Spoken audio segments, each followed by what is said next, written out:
is Sawyer, and today we're going to be making a Pokeball coaster. Included in your packet is a piece of plastic canvas, a piece of drawer liner, some black, red, and white yarn, a needle, and then the pattern we're going to be using today. You will also need a pair of scissors, but that is not included in your packet. We are going to need to cut a piece off of the black yarn. You don't want it to be too long, otherwise it will start to thin out a little bit while you're using it. That can affect the quality of the coaster, so we're just going to cut out a little bit. And then after you do that, we're going to thread the needle. So to do that, you just kind of pinch the very end of the yarn and slide that end through the eye of the needle and then pull. And you're going to need a little bit of a tail just to make sure that you don't run out of yarn whenever you're using the piece that you have before you're able to tie it off, so to speak. Okay, now we're going to take our plastic canvas. I'm going to start at this top corner right here. If you look on the pattern, the top corner that I'm starting in is where this white piece is. So we're not going to do that because it's going to be on the white yarn. So instead we're going to start the next square over, thread our needle through, pull the piece of yarn through until you have a little bit of a tail. And we're just going to start with the border right now because it's a relatively easy place to start. And so you're going to continue, thread that through diagonally like you can see on the pattern here. And it looks like we're going to do this for the rest of this top row. And thread it back through on that next diagonal square. I'm going to do that for the entire top row. And if the thread comes out, that's okay. All you have to do is rethread it. But if it starts to fray a little bit, you can just take your scissors and cut the very end of it off. You should have a relatively good end to start with to rethread. And just make sure to keep that pinched and keep an eye on that tail to make sure that it doesn't come loose like it just did. It might be a little bit difficult to get the needle through there because the eye is a little bit thicker, but that's okay. Just might take a little bit of a push. And so now that we're done with that top row, as you can see here, all the way over minus that one stitch. It now asks us to go down and over. Start here because if we try and start here, we'll just pull out the stitch that we just made. So we're going to start right here at the very bottom of that stitch that we need to do and pull through and then go back up. And now that we've done those two stitches, if you look at the pattern, and so we're just going to keep going diagonally down. Like I said, try and keep the needle on the outside of the thread as much as you can instead of going through it. Just makes it a little bit easier to keep neat that way. And if you look on the pattern, after you go 3 down on this end, you're going to go 1 over. It's really easy to get back over to this line. And now that we're here, as you can see, it kind of doubles up on the black right here. It also did it at the top, but we can get that back in a second. But it kind of doubles right here. So what we're going to do is we're going to make one more stitch down, just by itself. We're going to keep going down and work on that double up until we get to about here. So what I'm going to do is I'm just going to make them side by side, basically.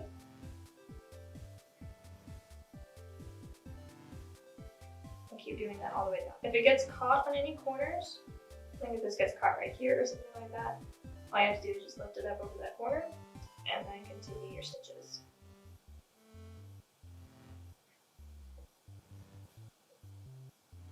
Now for this last one, we're just going to make this stitch. We're not going to make one beside it. So now it should look something like this. The back should look something like this.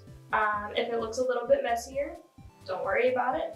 It's going to be covered by the drawer liner by the end of this. So now we're going to do something a little bit different. You can see there's a lot more white in the bottom part. So now we're actually going to not do anything with this square right here because it's going to have white thread in it. We're going to skip right over to this square right here and make another black stitch. We're really short on thread, on yarn. So what we're going to do is we're going to turn plastic canvas over to the back, so it's going to look a little bit different. And then we're going to thread the needle through some of the back stitches without losing that tail. That's what the tail's for. So,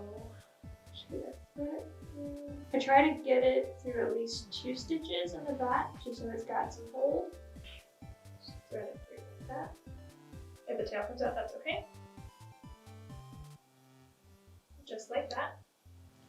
Now we're going to snip this end to give it a little bit of room. Just snip it right at the base. Give it a little bit of room so you're going to have a little bit of the tail right there. And then we're going to do the same thing to add yarn back into the craft. We're going to push that needle through a couple of stitches. These are 2 stitches that are above the stitches that just threaded the last end through. Pull it through until you have a little bit of a tail at the end. As close as you can get it, almost having a tail right there. And then we're just going to start. You're going to hold that tail down with your finger for a minute. And then you're just going to start your stitches back up where you left off. And holding that tail down is just going to make sure that for the first couple of stitches, that doesn't come loose, because then you have to re-thread it through the back. And now we're at this double line. So we're going to start doing that. It can be a little tedious, so if you need to get up and stretch your back out, feel free. Alright, and now that we finished this line here, it's going to have 2 stitches right up here. Now that we finish that, we're going to skip this stitch because as you can see on the pattern, this is white. So we're going to skip this corner and go over 1 where this black stitch is, and then we're going to go up 1 to the black. Now this is where it gets a little bit fun. And we kind of start to introduce what we call counting stitches. After these 2 black stitches, as you can see, there is 1 red stitch. So what we're going to do is we're going to count that 1 red stitch. We're just going to kind of stick our needle in there. And that's 1, and we're going to go over to the next one and start the next black stitch. So kind of what we've been doing with these white stitches up here, but instead of in the corners, it's going to be in the middle of a row. And because there are no more red stitches or white stitches in this row, we're going to continue with our black stitches all the way across. And just like that, we are done with our border. So what we're going to do is we're going to flip it over to the back side. It should look something like this. Now we're going to flip it over to the back side. And because this needle is a little bit thicker, we're actually going to come kind of over here to where the thicker stitches are. We're going to weave this needle through a couple of them. You might kind of have to nudge it, and that's okay. There we go. Again, I try and get it through at least 2 stitches just so it has a pretty good hold. We're going to cut the excess off. And now we're going to start filling in this top part where the red is going to be. And the way we do that is the same way that we start with the black. We're going to cut a short piece of red off, put our yarn ball, thread the needle, turn it over to the back side again. I'm going to try and thread it through here. I'm not sure if it'll work though. Just thread it through this top part here. I'm going to try and get it through 3 stitches. There we go. I'm going to pull it through until you have a little bit of a tail. Now you're going to hold the tail. And because the first red stitch is going to be right here between those 2 black stitches, that's where we're going to start. Go ahead and fill that previously counted stitch, and then ta-da, and that's our first red stitch. And now, the closest corner is going to be this one right here, right underneath this black stitch. And we're just going to start filling in this row.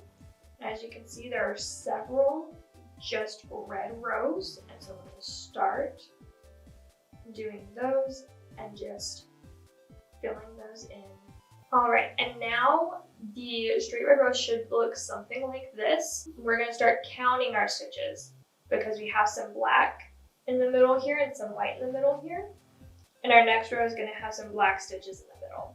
So what we're going to do is we're going to count our stitches. So it'll be 1, 2, 3, 4, 5, and 6. So we have 6 red stitches. So we're going to start at the end, just like it has in the pattern. And now we have to count our black stitches. So we're done with that. Now it looks like right here we have 1, 2, 3 black stitches. So we skip 1, 2, and 3. And go right back over here to where the 4th one is in that line and start our red stitches again. And as you can see, we go all the way back over to the side. So we don't have to count anymore. So just fill this in.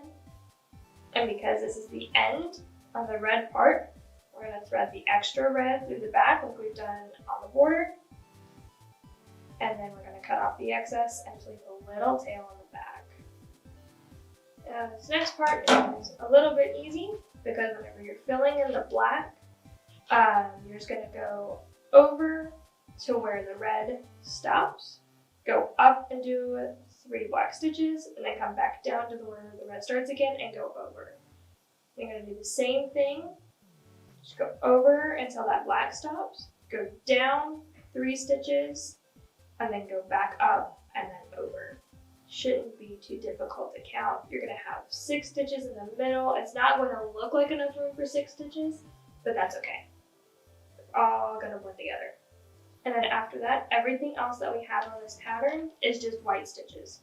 All right, and now after you filled in the white, we have a completely finished Pokeball.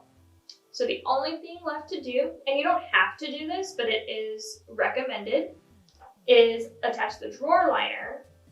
We're gonna take the black thread, black yarn, we're gonna thread it through the back again, and you're gonna line up the drawer liner, and then you're going to take this corner, just like that.